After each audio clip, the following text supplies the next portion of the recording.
Every time guys na nagpapadala ako ng balikbayan box sa Pilipinas, yung sister ni Sir ang nagbabayad sa aking balikbayan box. So ito, 125 yung large Metro box, 150 yung binigay niya. So ito na guys. Ready na ang aking pangbayad sa aking balikbayan box.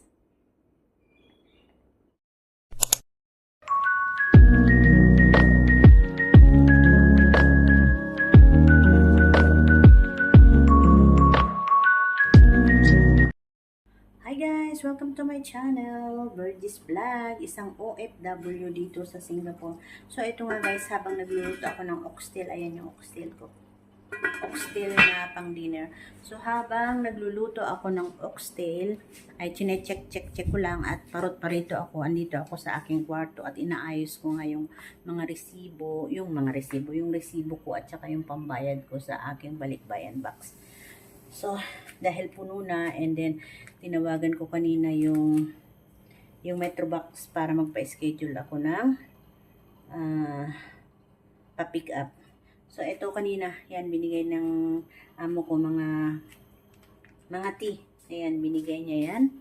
Tapos, nandito nga ako ngayon sa aking kwarto. At ito nga guys, puno na siya. Puno na yung aking box. Pero pwede pa siyang siksikan ng something dito. Pwede pa. Kaya, tumawag ako kanina sa Metrobox at nagpa-schedule ako ng pa-pick up. So, ang pick up nila dito sa lugar na to, Bukit Timah Road, Singapore, ay MWF. So, nagpa-schedule ako ng Wednesday. At ito na nga yung aking resibo. At ito yung resibo. Ito yung resibo kanina. Ayan, ito yung resibo. And then, every time nga na nagpapadala ako ng box, yung kapatid ni Sir na si Ma'am Adeline, Ma'am yun ha, Ma'am. Si Ma'am Adeline. Si Ma'am Adeline ang nagbabayad ng box ko. Single yun, wala siyang asawa. Babae yun ha, babae.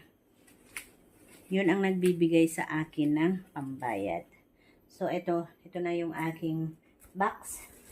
At pina-schedule ko na nga itong ipapick up this May 7. May 7 ang pag-collect ng aking box. At, ayan, puno na. So, uuwi ako ng June 1. Papapick up ko ito ng May 7. May 7, aalis ng Sabado. Wait lang. So, ito guys, May 7, ipapapick up ko. Then, 8, 9, 10, ay sasampa na siya ng barko. Ayan. 10, sasampa na ng barko. So, mag-i-start ako dyan, mag-count.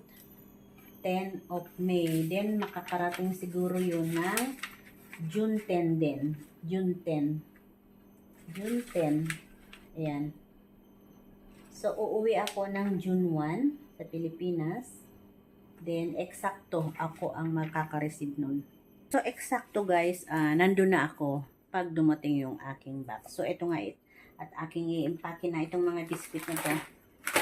Itong pabango, ibabalot ko siya sa sino kayang makakakuha nito. Pasensya na. Mukhang pang-Arabo ito. Pang-Arabo siya. Nagandahan lang ako sa sa kanyang lalagyanan. Ayan o. Ang ganda niya. So, dalawa uli ang kinuha kong pabango. Ayan, ang ganda niya, di ba? Ang ganda ng lalagyanan. So, aayusin ko uli ito. At ito nga yung biscuit na to ay ilalagay ko siya sa newspaper and then plastic.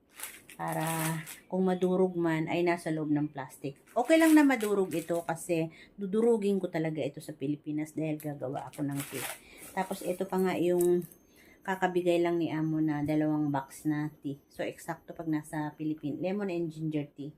So sakto pag nasa Pilipinas na ako, hindi ako magkakape, magtiti na lang ako. Ayan. 100 yan na, 100.